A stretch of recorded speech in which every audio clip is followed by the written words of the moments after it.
Hey, it's Ryan back with another special election edition of the Bluffton Buzz. Today I have Gwyneth Saunders with me, District 46. Gwyneth, how are you this morning, ma'am? I'm fine, thank you, sir. How about you? Very well, thank you. So, as we discussed, no trick questions here. Let's start out with who is Gwyneth Saunders and how did you end up here on this interview? What are you doing? Gwyneth Saunders was I could start from I was born a long time ago. Let's go there. I was born in Pennsylvania, raised in South Jersey. My father was an Episcopal priest, my mother was a librarian, and I went to public school all my life, including it took me 15 years to get through college, but then the Navy intervened. I spent 26 years in the United States Navy and retired as a senior chief journalist. So I've been in print, broadcasting, and public affairs for 26 years. And then I retired in Southern Maryland and went to a small newspaper in Prince George's County and Charles County. I lived in Charles County, which is south of DC, one of the beltways. That was my last tour of duty at the Navy Broadcasting and the Pentagon. And I spent spent the last 26 years writing for newspapers. Retired in December because I was tired of deadlines and I'd had enough. And I love what I do. I love being a journalist. I've been here 16 years, worked for the Bluffton Sun, the Bluffton Today, and then the Bluffton Sun is where I spent the last 11 years. And working for the awesome Lynn Hummel. And I love doing it. I just needed to do something else. And my thought was when I retired in December, I was going to spend more time painting, spend time with my husband, go on short trips, visit my sister some, pick up my guitar again and pretend I know how to play the piano. And then sometime in March at the Beaufort County Democratic Party's executive meeting, the discussion came up about filling seats on the ballot. And there seemed to be one seat left that hadn't been claimed. And they said, you can do it. And I said, okay. That was not exactly my plan, but I felt that someone needed to. And when someone needs to, it's usually you need to do it. And so I am always a person who I am willing to do. And so I was willing to run for this office to give voters a choice. And because my opponent had passed what I consider a heinous bill, voting against women's reproductive rights. And that's what my primary platform is. There are a lot of Got other it. things I'm concerned about, but that was the trigger. Okay. What are the other things you're concerned about? Environment, education. I'm committed to uh, the high concern. I'm concerned about the high cost of living, and part of that is a result of the supply chain that got messed up during COVID, and it never has come down. So we're pricing ourselves out of housing for our residents who can't afford high-end apartments, can barely afford, moderate apartments. Education, we need to make sure all of our students have the best possible education, equal to or better than anywhere across the country, for a couple of reasons. One of the reasons is if you do not have an educated populace, when companies come to this county or this state and look at your people, if they're not happy with the way they're educated, if they're not trained, if they're not qualified, they're not going to want to either move here or they're not going to want your people. So we need to have an education system that promotes all kinds of aspects of training, from academics to the people who build things and take things across country. Otherwise, they're going to bring their own people in and suck up the housing we already don't have. I don't The disagree with environment, that at yeah, the all. So let's environment is, I'm sorry, go ahead. no, go ahead. Go ahead. Keep going. The environment, Beaufort County is going to be the most county across the country impacted by climate change. As the waters rise, our coastline from here to Myrtle Beach, it becomes endangered. And the low country brings in $29 billion or more in hospitality and tourism. And we're supporting a large portion of the state. Real estate and economic factors are part of what drives South Carolina. And we are the ones behind the wheel. if that environment gets destroyed because we are not taking care of the shoreline, and not taking care of the waterways, then we're going to lose visitors, and that means losing revenue. So keep it clean. Yeah, absolutely. So let's start at the top. Where in South Jersey? Where were you at, man? Oh, Salem, New Jersey, So you were right across South from Wilmington, Jersey. Delaware. South Jersey. I mean South Okay. Jersey. Yeah. Okay. We aren't even. I'm a South Jersey boy myself, so I had to ask, but I'm We are not. not even on a. We don't even have an exit. Nope, you do You get off not. the Delaware and keep going right. Absolutely. Where So from? you spent time in the Navy as a journalist. Was Yes. journalism something you always wanted to do? I went in, I thought I wanted to be a photographer, but I got the only seat available for journalism because I'm kind of smart. Got it. And I got good scores in the test. So they gave it to me, and I loved it. You meet people, you go places, you cover things so that people who can't go those places, like the sailors on base, they don't get to go to some of the events that like ship launchings or command functions where you have VIPs, and journalists do that. And I'm good at it. I was very good at it, and I continued to be very good at it as I retired. So I enjoyed that. That's very cool. And how long were you serving? 26 years Okay. from 1972 to 1998 when I retired. Very cool. And then did you take any time in between? You jumped right into journalism again, right? You said in Maryland?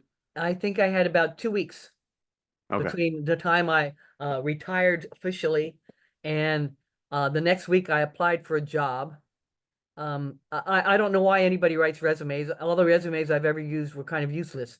I walked into a newspaper in Upper Marlboro, Prince George's County, which was a sister paper of the one where I lived, and I was on my way to a Christmas party, a command Christmas party.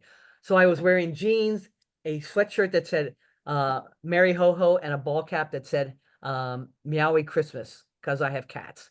And sat down with the editor for a few minutes, and the next week, my Monday, that was Friday, Monday I had the job. So the next week I went to work. So we can put you on record for saying resumes are garbage and wear cat shirts for interviews and you will get hired.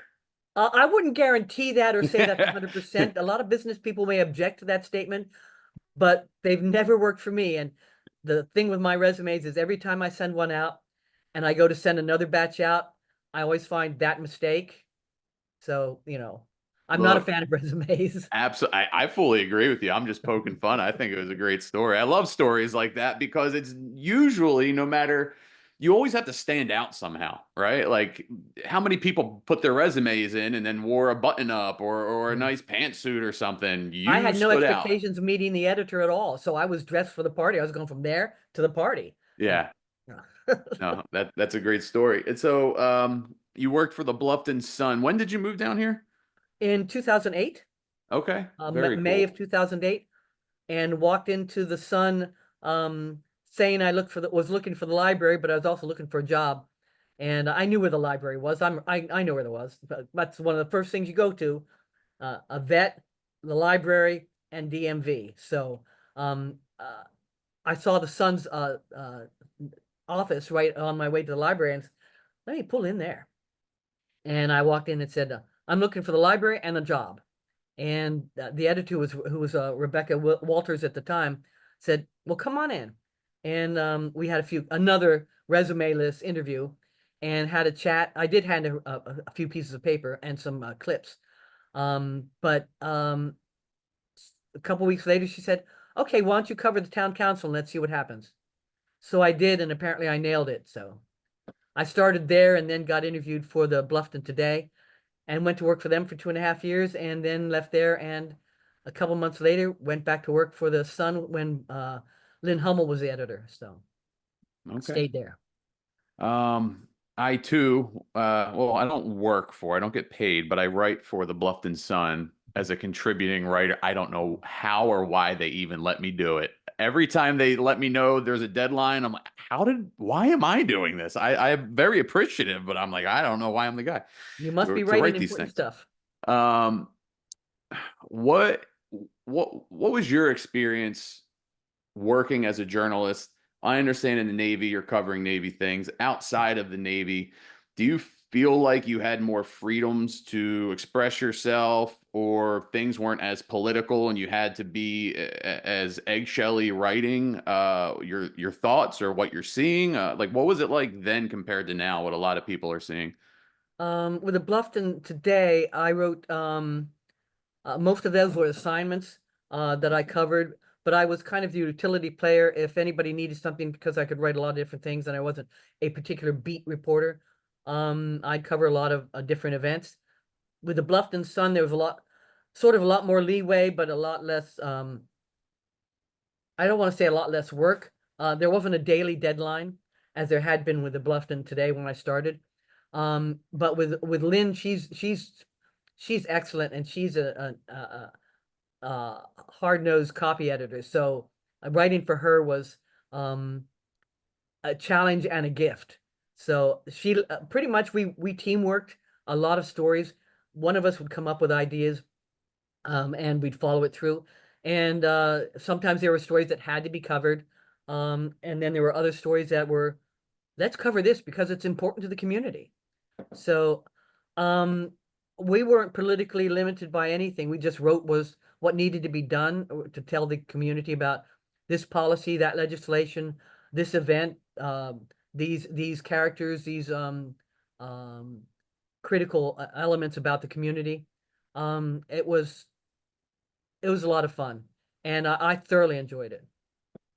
Um, did you did a lot of coverage of local politics. Hmm. Fast forward till March, Hmm. they asked you, or they specifically said they're filling seats Hmm. to compete against folks.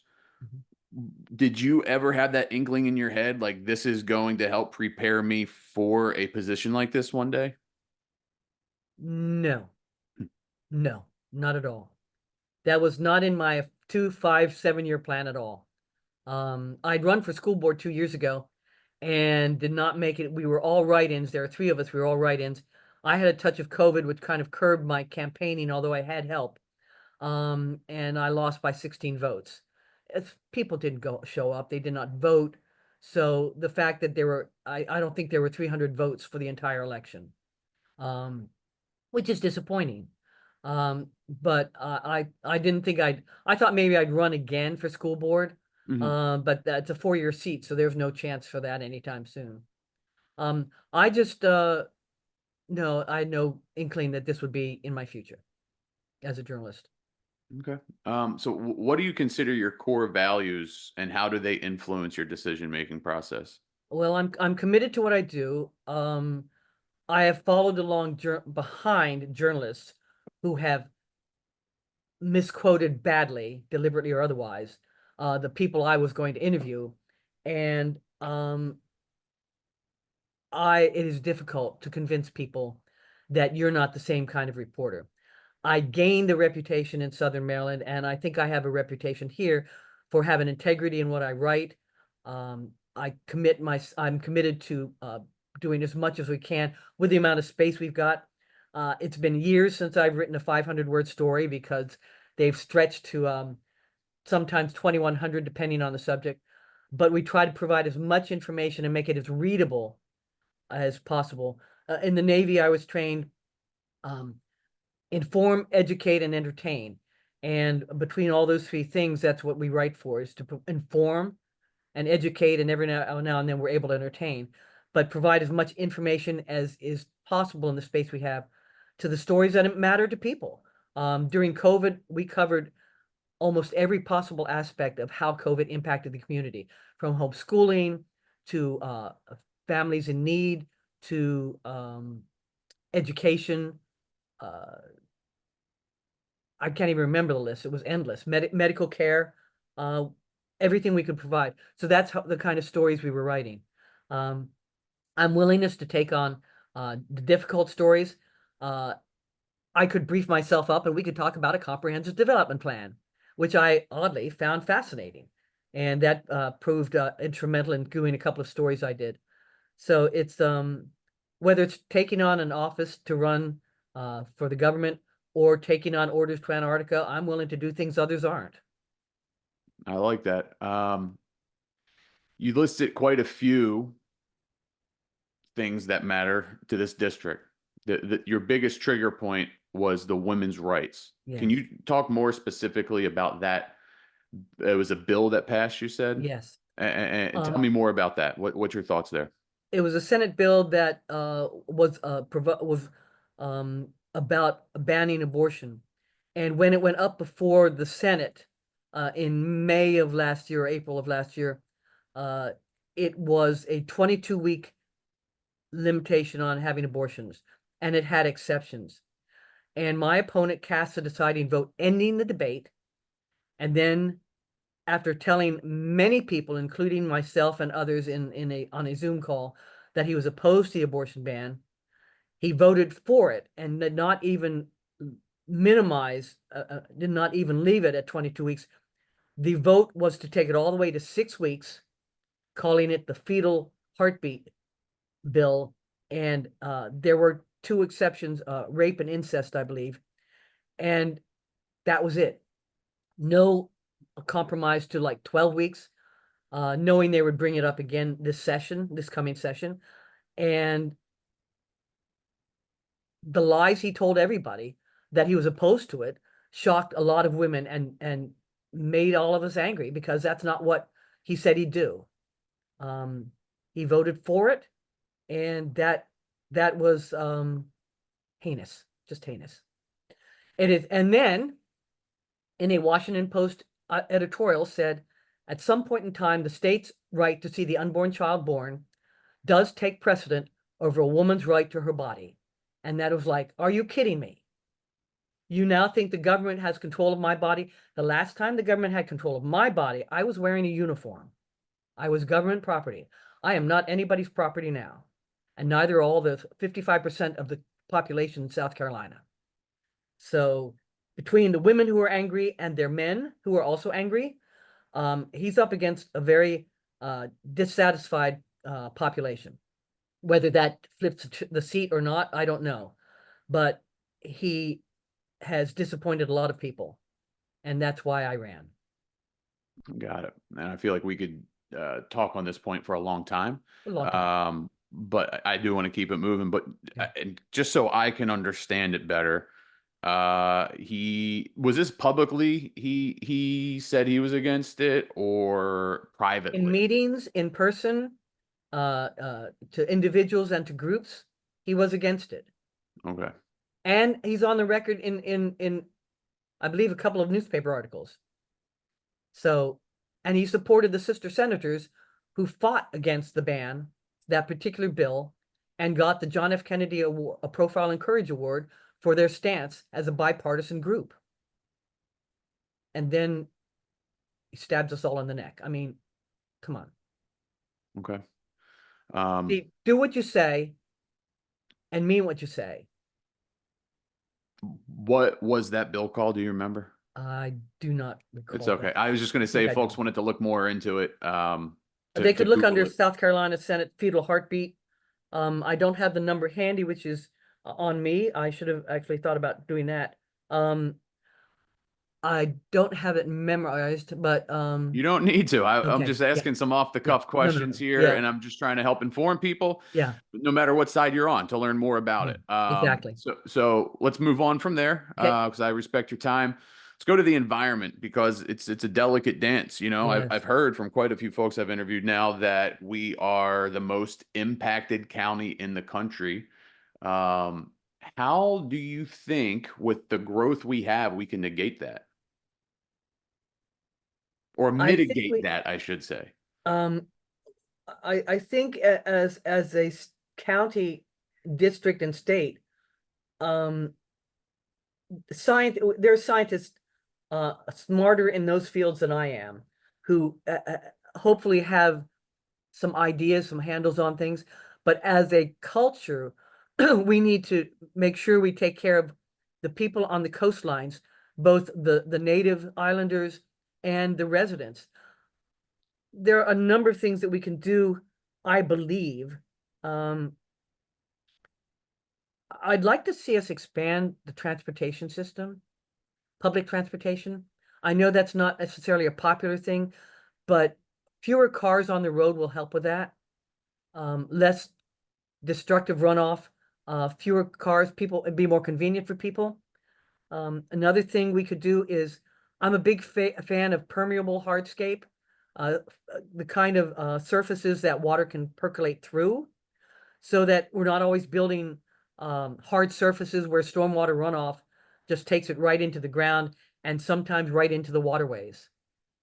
We have enough issues with um, farming and animal debris getting into the like the May River, the upper parts of the May River, where the oyster beds are closed, and some of them are sketchy.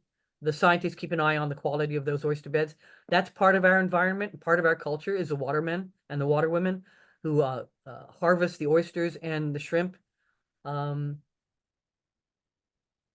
Making sure that we provide um, water sewer lines instead of wells for some of our people. Sewer, you think I'd know the terms here? We need to provide sewer lines for those of us, those communities that do not have pipes, directly piped water from Like Buford septic Jasper. tanks, you're saying? Septic tanks, that's right, thank you. Yeah, Escaped my head. you're fine. Septic tanks, there are still a few of them around, and they may be in good shape now, but they're not going to last long because they've been around for decades. Well, Um, as somebody who's in the construction industry, a lot of these neighborhoods still have septic. A yes, lot of them we do. need to help those residents acquire sewer lines and get rid of the septic tanks, so they're healthier and their lawns are healthier, and the water perking through does not go through the septic tanks. Um, yes, I think that that's one of the things. There are so many ways that we need and I don't know, I don't have all the answers, but a lot of people do. And as a team, as a group, collective group, we should be able to come up with satisfactory and doable solutions. That makes Let's talk sense? about that because I'm a general contractor. If I knew everything about every little step, my head would Mm, explode, yeah. right? So you have to pull the right people in that have different expertise. In District 46, if you were to take this position over, how would you balance that? How would you go find people for the right answers? Because you can't do everything. And No. that's why I don't like doing gotcha questions because Yeah. nobody's an expert on everything. It's impossible, right? So, Right. how would you, as a leader, reach out to the right people to help solve some of these problems? One of the things I learned in the Navy, especially as a senior enlisted, was I don't have to know everything. I just have to know where to find the answers.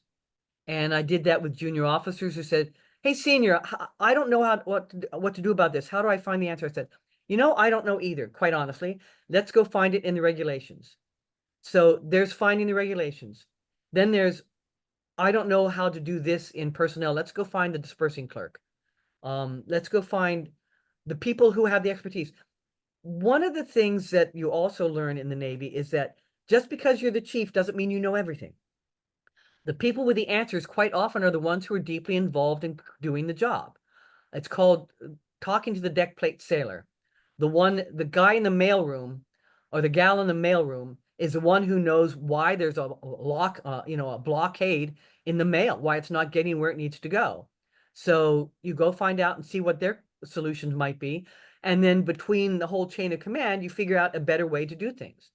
So the people living with septic tanks may have an answer, may have a better solution, may know where the problem lies or what they want to do about it.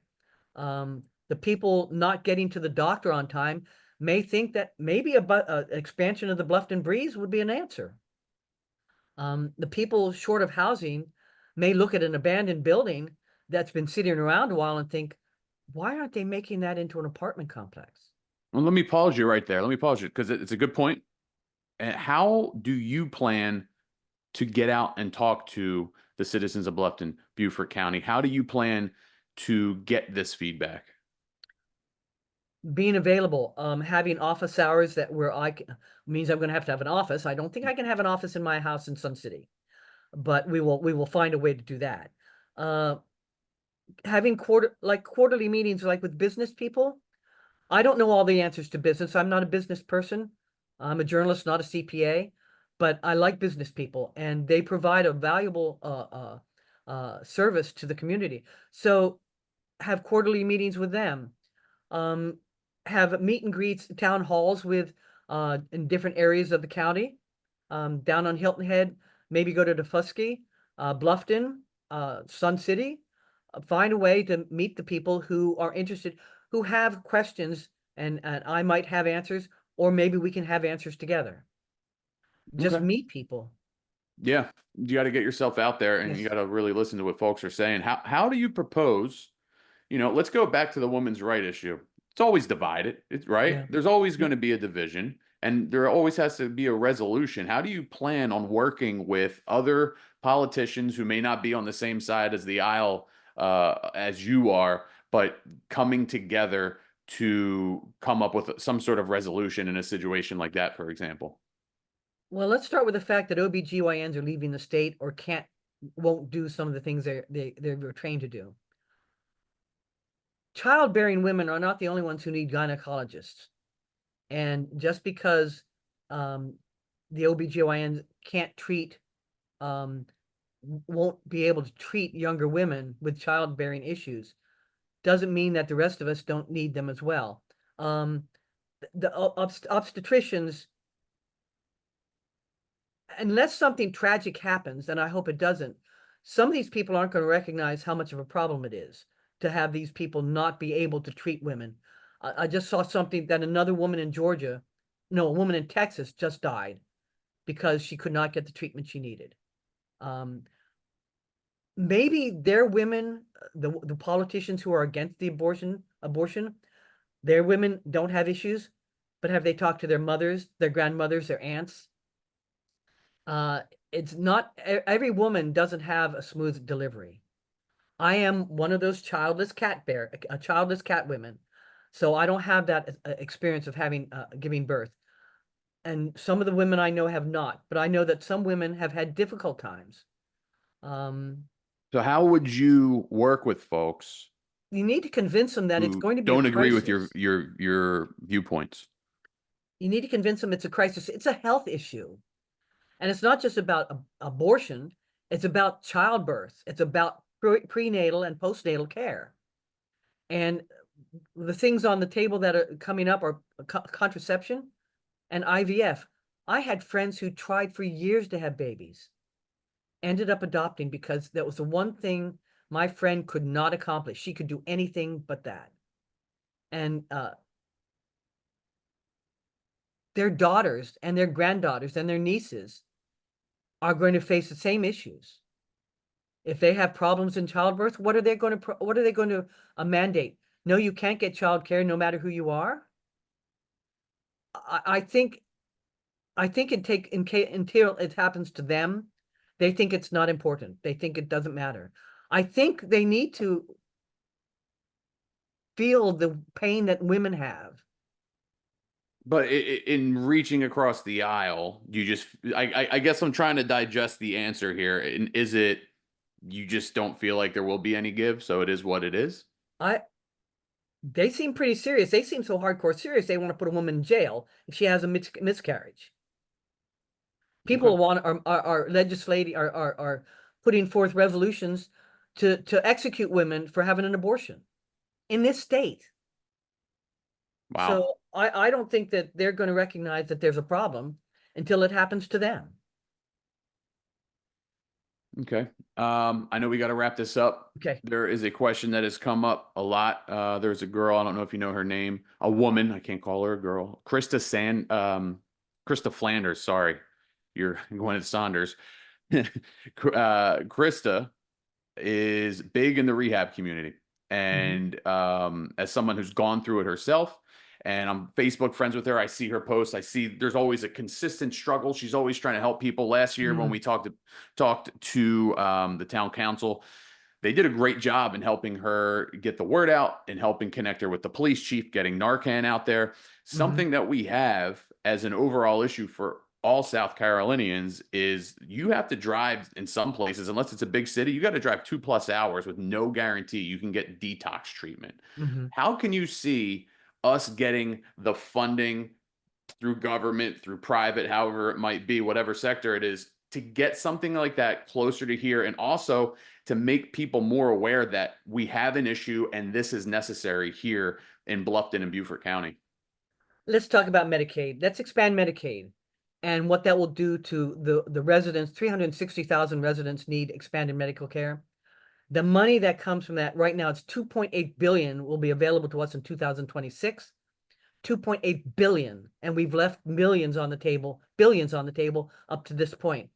That money can be used to expand medical facilities, provide medical facilities. There are 14 counties in this state that do not have a hospital. So because they're not getting the support they need from the state, you have people like that driving hours to get any kind of care. And drug abuse is prevalent across the country, but it's sad that it's in this state and people have to drive that far to get any kind of care. So having the Narcan, I've done the Narcan training when they provide it, like at the library.